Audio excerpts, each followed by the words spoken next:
Okay, so today is the last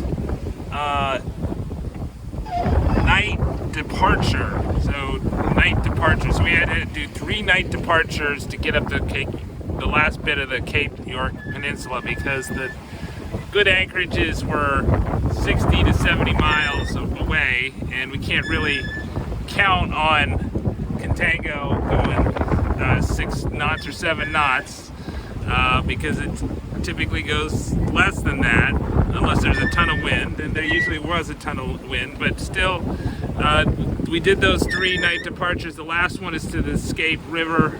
The Capios has been dogging us for several days, and I think they're going to go to the Escape River too. I don't know, I've never talked to Capios, I just see them on the AIS. And so the next day is a day trip, and that should get us to the Horn Island, Thursday Island anchorage. So we're going to anchor off of Horn Island. We'll see how that goes. I think it's going to be really tough, especially from the dinghy perspective, because my dinghy does not plane, and they've got a 4-knot current. So then there's issues about maximum times of currents and the tides and all that other stuff, which is going to make it very hard. We have not been in a town that is no trash disposal, no fuel, no water, right? It's totally self-sufficient for at this point 8 days, but it'll be 9 days. So we need to do laundry. We need to do get rid of our trash. We need to get some more gasoline for the charging the batteries, and so that's the only opportunity we have until like Gove, if we sail to Gove, which is an offshore passage of 3 days. So the Cape York Peninsula, like I said, it just is. It takes. It's harder, I think, than an offshore passage, and I'm going to end up spending almost 2 weeks on the Cape York Peninsula between Cairns and Horn Island or Thursday Island, because in 13 days in the wilderness, not including the 2 days we spent in Cookstown, which is like 100 miles north of Cairns, but 13 days with no trash disposal. Well, except the first 4 days we got to get rid of them in Cookstown. We got to wash our stuff. So it's really like we're 9 days out. And yeah, you do offshore passages like that, but you also have a lot of less trash with offshore passages because you can throw out all your paper products and stuff like that. And you can't do that here. And I think the other thing is you can't really night sail. You should not go into an unfamiliar harbor at night here, especially like the Escape River. It's just a bad idea, and there's all kinds of hazards also, so it makes night travel bad. You have to have really good watchkeepers if you're doing it 24 hours, and I think that's too much responsibility for somebody that's not, a family member. So I think that it's tough in all those respects. The one good thing is that the winds are pushing you up, so you never have problems with the wind. We had one day where we had to motor for like 5 hours because we just lost all the wind, but otherwise there was no reason why we couldn't go 5 knots or more at all times, just put up enough sail. Whereas that one time we did motor, but then we had like 30 knot winds later on in that night.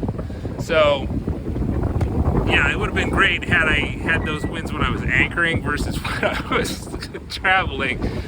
But the challenge, right, has been that you have high winds when you're dropping anchor, but even worse picking up, and that I don't think I can remember a stretch where I anchored more than here, and that was just because there was no choices north of Cookstown to pick up a mooring. no marina berths, nothing. And there's not going to be any mooring or marina berths in Thursday Island either. So we won't probably see our next, I think the next marina is Darwin, and public moorings also not going to get those, or private moorings that you can rent, can't get those. All right, so we're almost into the Escape River. I hope it goes well. We just have to watch out for these pearl farm locations. I don't know if the pearl farms are still active or what. It might be old news that they're still not doing it, but maybe they are. And it's also a Saturday, so I don't know how active they're going to be on a Saturday or Sunday when we depart for Horn Island. But we're at the very top. I think if you look at the coast, it's really low at the top of the peninsula where the finger points really tightly. It is just, you know, there's not much of land left there. But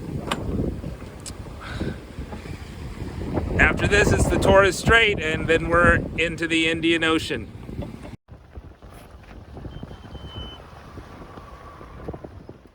Ever since we left the Escape River, it's been crazy, insane, awful sailing.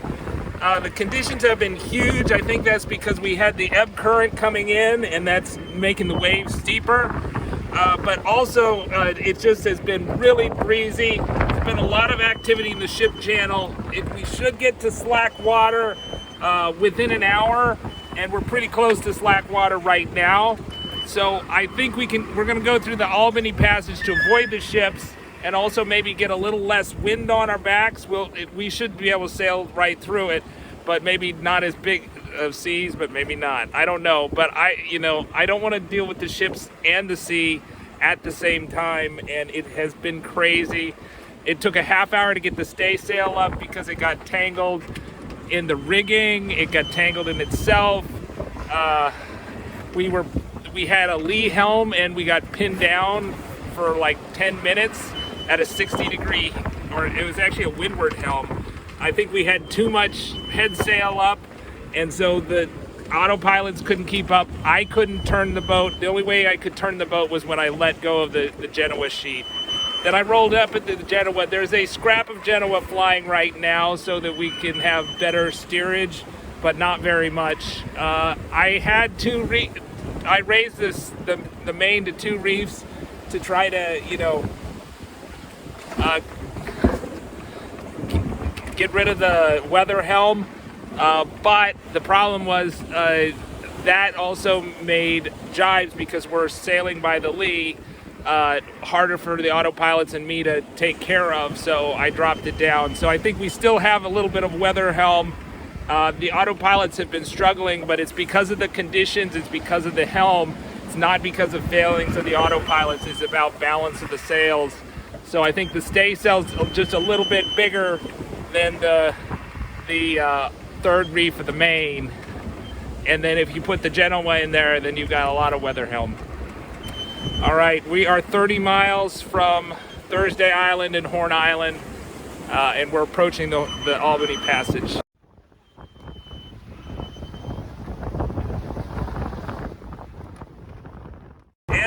This bird landed here. I think that's an indication that the winds are too much for the bird. It's tiring out the bird, so it thought it was safer to sit with me here in the cockpit than it was to keep on flying or be in these big waves floating on the surface or try to go to land.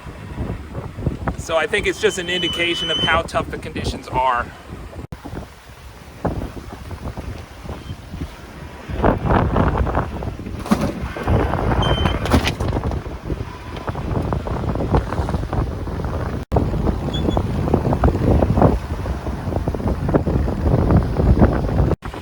So behind me is Cape York and its associated islands. That's the end of the Australian mainland, northernmost point of Australia. It's also the barrier between the Indian Ocean and the Pacific Ocean. So Contango has crossed the entire length of the South Pacific Ocean. So we got the Indian Ocean to port and the Pacific Ocean to starboard as we head towards Horn Island and Thursday Island.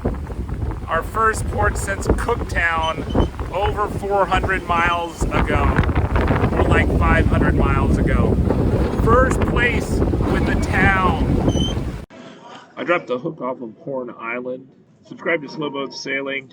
We give you the stories of the most interesting sailors in the world in our round the world adventure. Next time I'll tell you about how I almost died in the dinghy.